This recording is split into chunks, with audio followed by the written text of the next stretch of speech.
We are tracking more impactful weather for your Sunday. What I can tell you, clouds hang around, so a touch cooler with our highs, 58 in the spring, 60s for the Arkansas River Valley. Now, we're showing temperatures because it's so well above freezing, and with some snow headed our way, well, we see a lot of melting. Futurecast will show just that. Nice to start your Sunday. Dry conditions, few clouds across the region.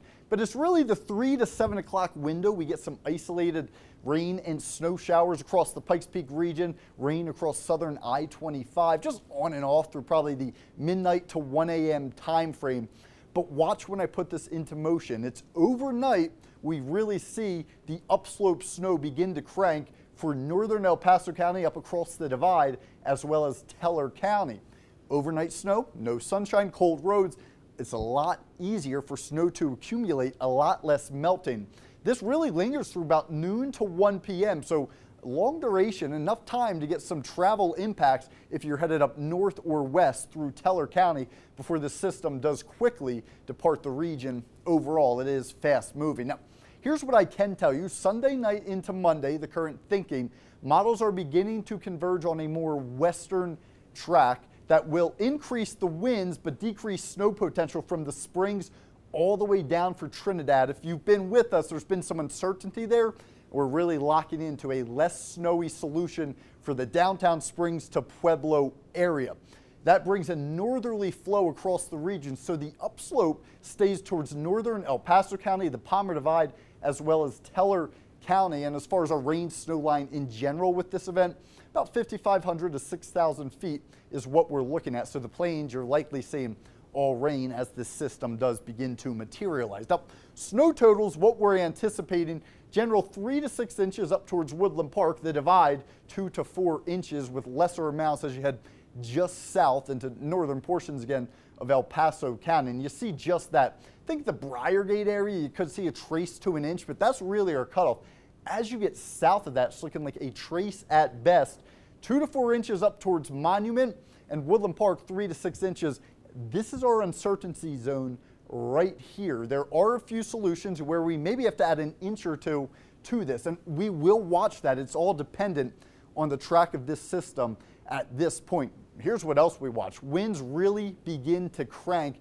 By Monday during the noon hour, we're talking widespread 40 to 50 mile per hour gusts for all of the I-25 corridor. That does continue out across the plains as well.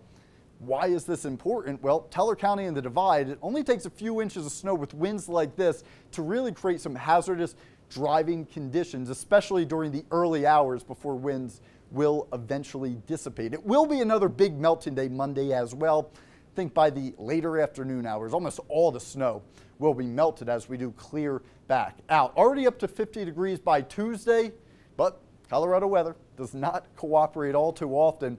We watch our next Arctic blast. Arrives Thursday during the later hours. So any early morning Thanksgiving plans, I think you're good to go, but we do watch our next system. Frigid air Friday, Saturday, and there could be some snow potential with that as well. It's something we'll be keeping a very close eye on over the next few days. Your 7-day forecast across the board, rain to snow Sunday night into Monday. Very tough for accumulations downtown, the immediate Springs area. Head to the north side. We will say a trace to an inch is possible. Then by Turkey Day, Thanksgiving, 51 degrees. We watch a big cool down on the back end of that. Pueblo, same general trend holds true. You might see some flakes mixing in. Accumulation will be hard to come by. 56 degrees by Thanksgiving. We watch our next big cool down Friday into Saturday. You jump over towards Monument. This is where we're looking at about 2 to 4 inches right now. Some uncertainty does exist. The storm track will be key. How long does snow last? How quick does the system move? By Thanksgiving, 47 degrees. Then we are below freezing or at freezing both Friday and Saturday. It's quite a few days out. All attention is still on this system Sunday night into Monday. But the cold air is in place and looks like there could be some moisture headed our way as well. Canyon City, Woodland Park. Woodland Park, 3 to 6 inches as of now for this system. The Monday morning commute, Highway 24 headed west. Keep this in mind. Canyon City, think you're stuck with rain from this event. Turkey Day, both days are comfortable seasonal temperatures. We watch our big cool down, our next snow chance Friday into Saturday.